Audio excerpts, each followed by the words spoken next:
Encontra-se a maior quantidade de bares e isso provavelmente um curto-circuito. O Corpo de Bombeiros ainda vai investigar e emitir um laudo técnico a respeito. Agora, a estrutura, olha, prestem bem atenção aí, ó, muita madeira, salvo engano, salvo melhor juízo, o teto era de aquele material de palha, né? Como é que chama, rapaz? Aquilo lá? Sapê, enfim, aquele troço, sapê não. Vamos chamar de palha, aqui na minha terra, no interior das Alagoas, Santana do Pernambuco, é palha, véia seca. Mas tem um nome técnico para isso. Agora, olha só, muito fácil, de muito fácil combustão. Mas de muito fácil mesmo. Por pouco, não atinge ali aquela pousada, as outras casas e restaurantes. Graças a Deus, mas graças a Deus, era início do movimento e a casa ainda estava um tanto vazia. Não havia, assim, tantos clientes, mas poderia ter sido uma tragédia, uma grande tragédia. Muita correria, um susto medonho, as pessoas sem entender direito o que estava acontecendo. Ontem nas redes sociais, quem morava ali nas proximidades e não sabia ao certo o que estava vendo ali, era tuitando com força, o povo todo mundo querendo saber o que estava, só via as chamas e não sabia direito do que se tratava.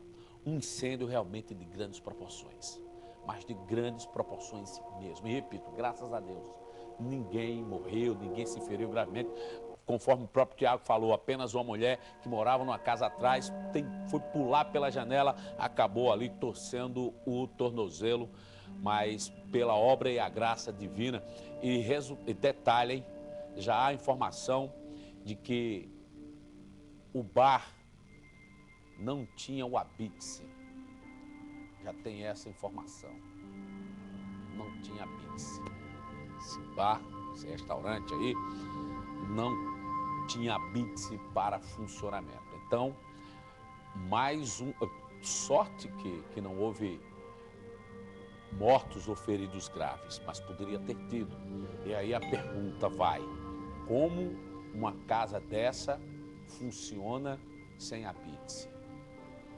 Não é possível. Aí um pobre coitado está ali no meio da rua tentando vender uma pamonha, uma tapioca, uma ginga.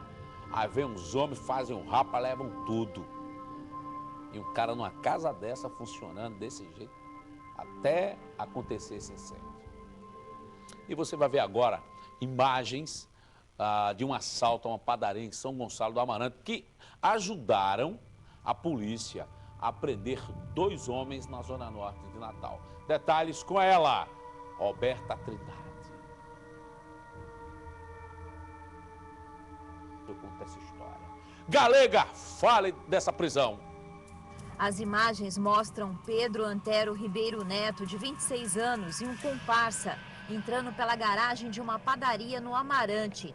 Ele vai direto para o escritório. O comparsa segue para a produção do comércio, rende todos os funcionários. Enquanto isso, Pedro, armado com um revólver calibre 38, entra no escritório e anuncia o assalto. Manda a funcionária entregar o dinheiro. Logo depois, os 2 bandidos fogem. Segundo a polícia, os assaltantes pensavam que haviam roubado R$60 mil, mas na verdade foram 7.800. Márcio conta que foi solicitado à justiça um mandado de prisão contra Pedro. O delegado explica como conseguiu chegar até o assaltante. A partir do reconhecimento dele, a partir das imagens do circuito interno, a gente identificou ele, pediu a prisão, investigou e conseguiu deter ele.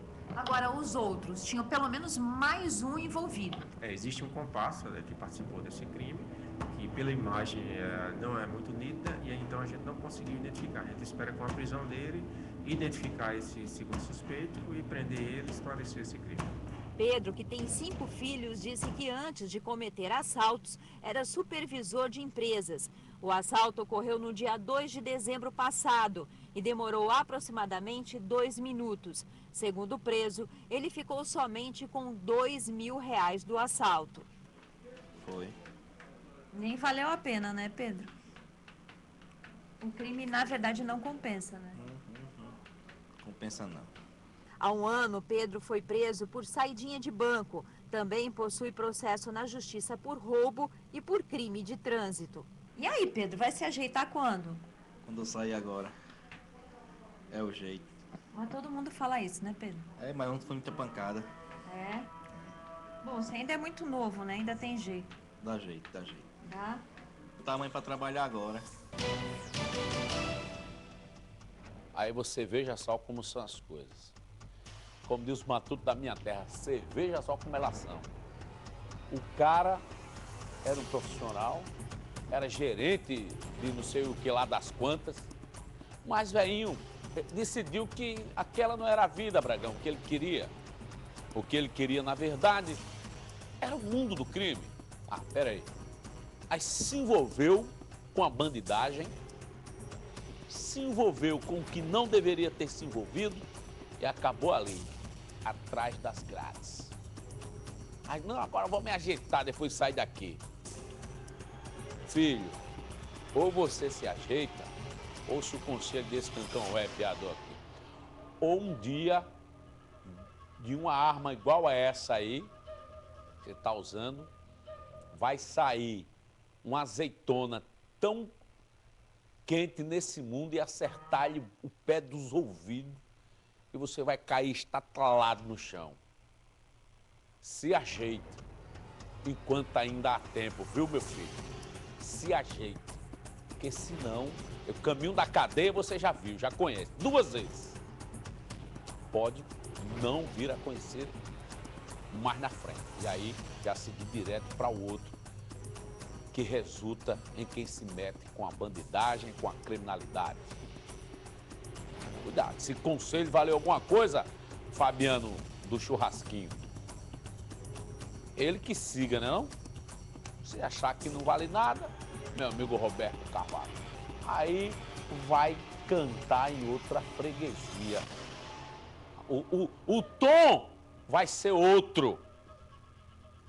O buraco mais embaixo. Se oriente, viu, caba velho? Se oriente. Tá por aí, por enquanto. Olha, e 2 ladrões. Roberto já ia botar aquela de cor, não era, Roberto? Isso é caba preso.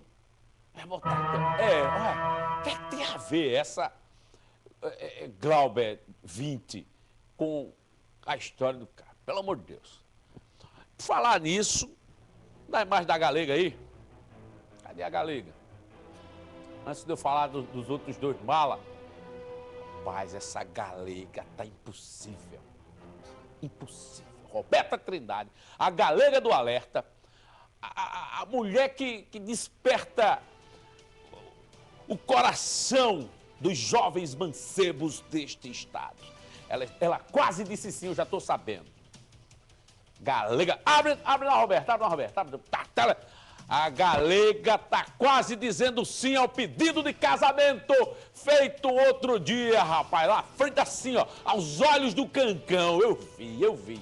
Aí hoje eu já soube, ela não quis me dizer não, mas eu já soube que ela quase disse sim. Atenção, galera, ela está para dizer sim. Agora pode voltar para mim, vamos embora. 2 ladrões foram presos. Eu espalho logo, eu não sei guardar segredo. 2 ladrões foram presos. Só quero ser chamado para ser pelo menos padrinho desse casamento. 2 ladrões foram presos depois de assaltar um grupo de mulheres na cidade da Esperança. A dupla teve o azar de ser vista na hora do roubo e acabou caindo nas mãos de alguns populares que seguraram os maletas até a chegada da polícia. Na tela do Cancão. Pé de Pato e o cunhado dele, identificado como Alan Felipe Trindade, de 19 anos, foram presos por populares que viram a dupla roubar as 5 mulheres.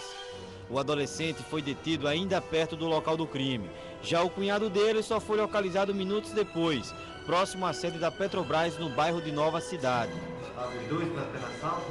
Milhões. Chegaram a assaltar quantas pessoas nessa da Esperança? Eu não vi, porque só quem pegou foi ele só. E foram quantas vítimas vocês fizeram? Ele trouxe a 2 só.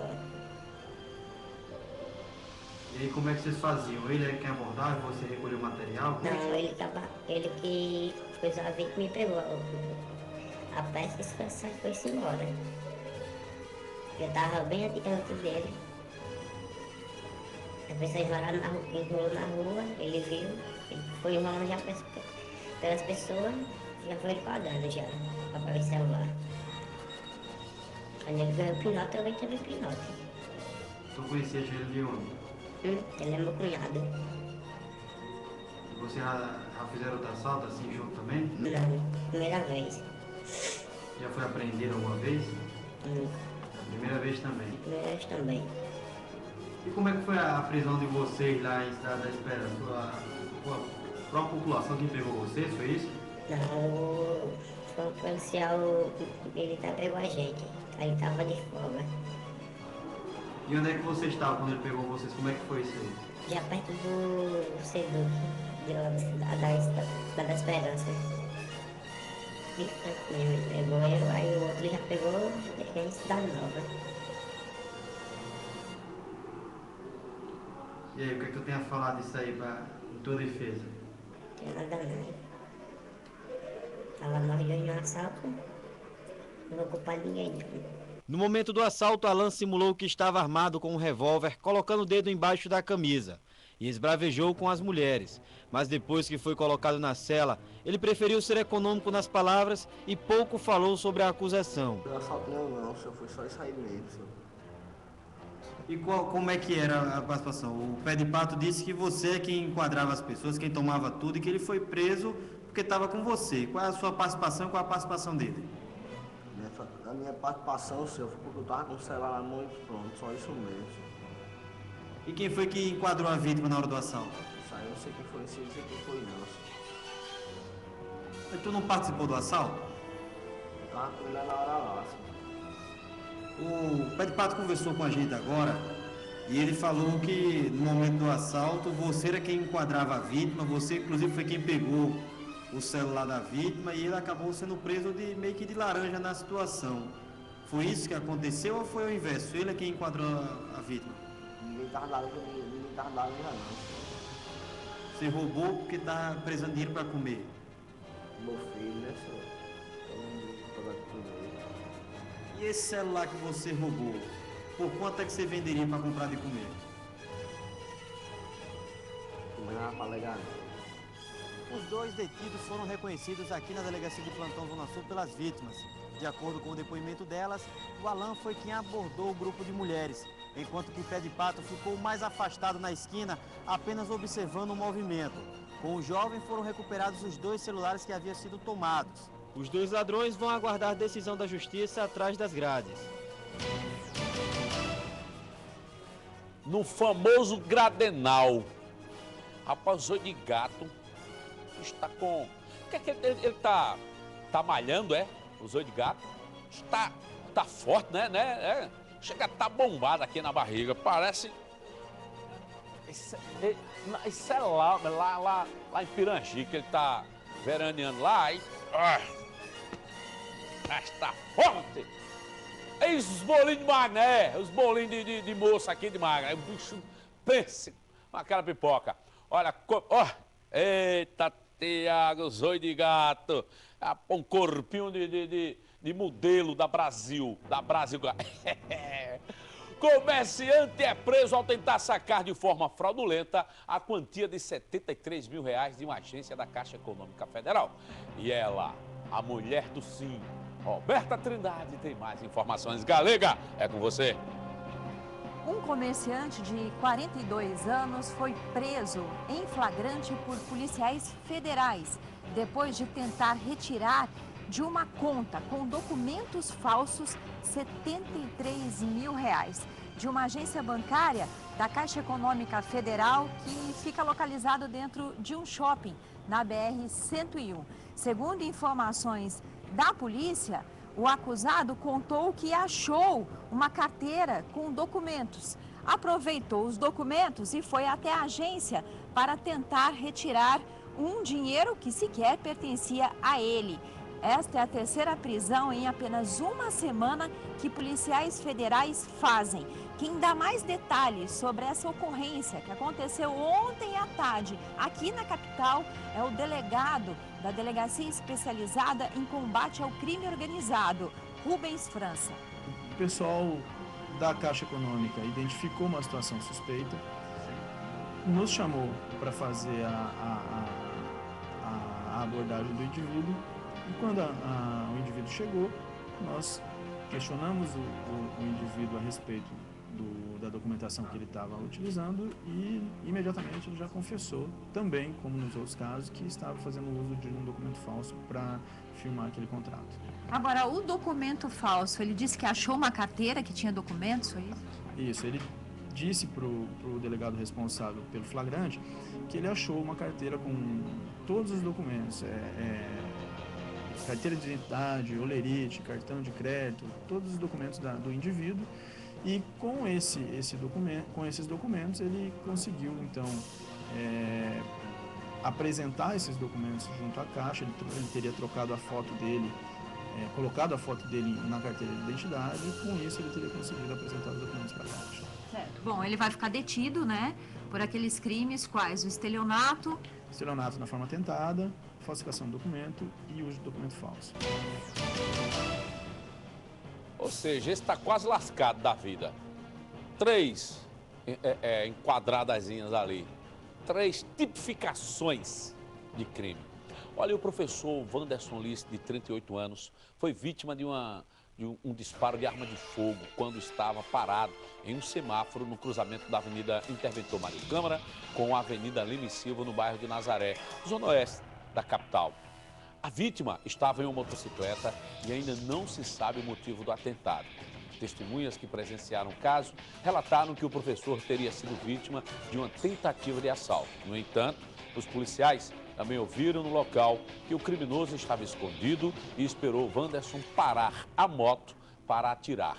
O professor foi atingido por um único tiro, socorrido pelo SAMU e levado para o hospital Valfredo Gugel, onde passa bem.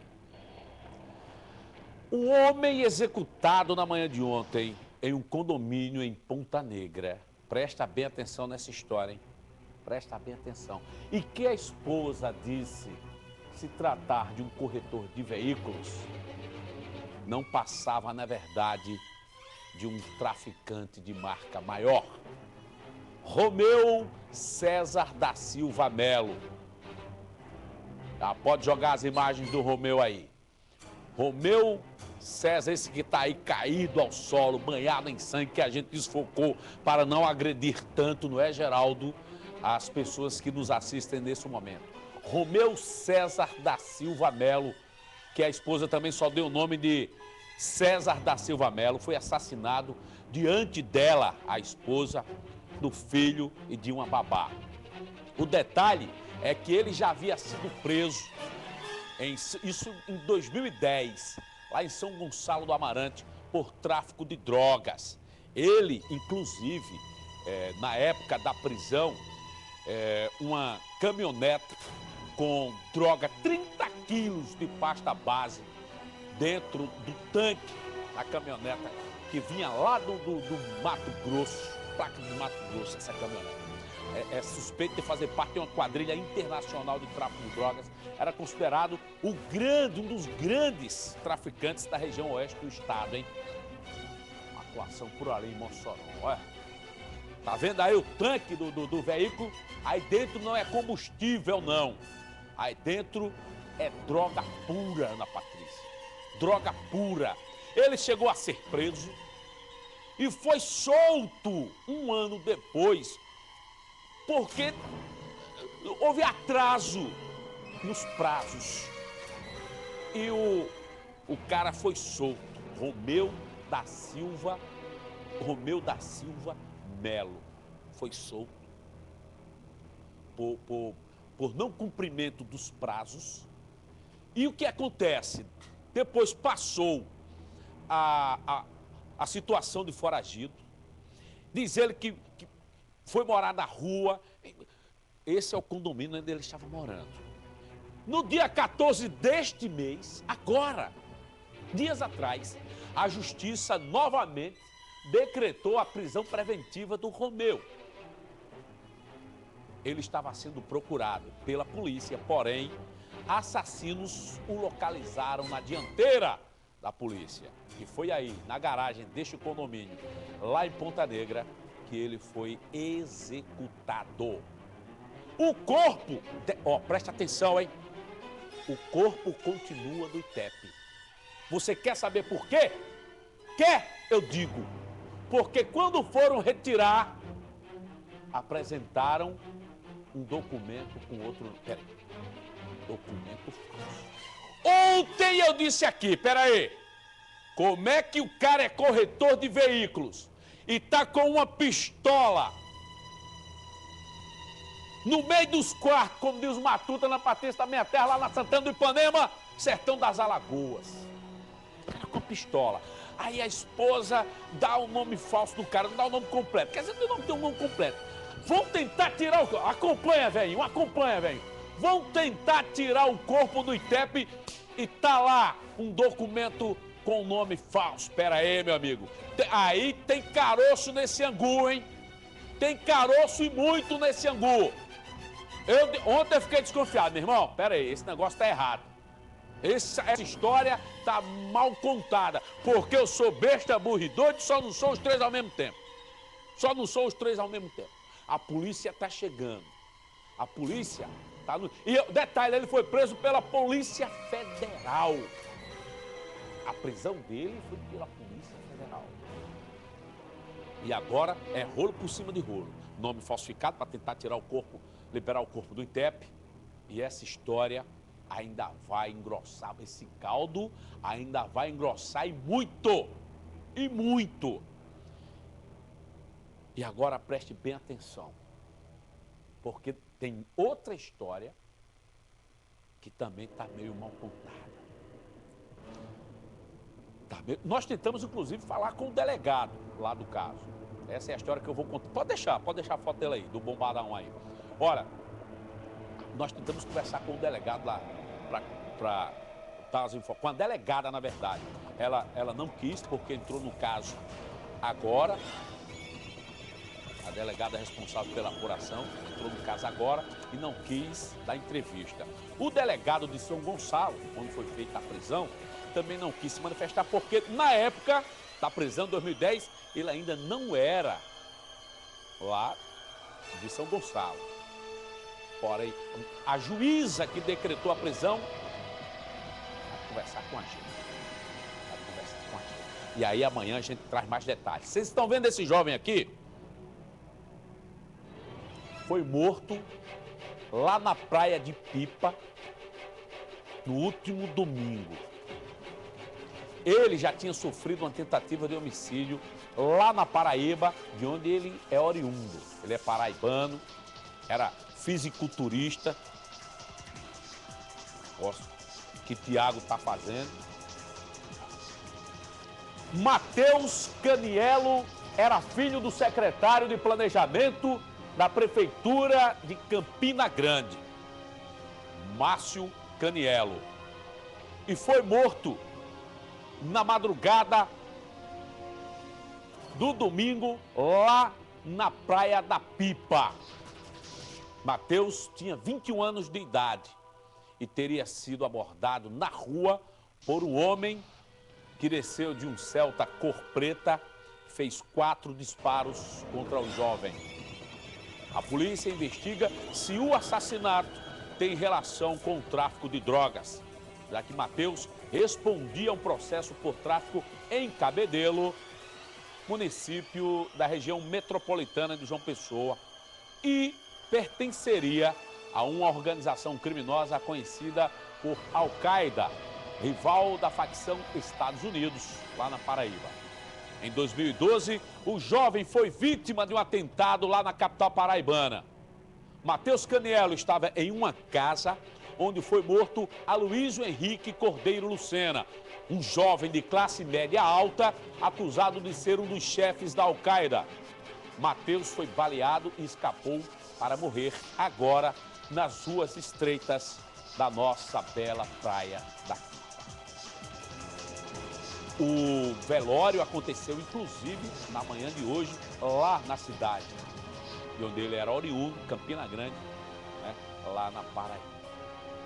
Mais um crime com circunstâncias extremamente misteriosas e a polícia vai ter que resolver. Mas agora eu quero pedir licença a você para falar o seguinte. Sabia que hoje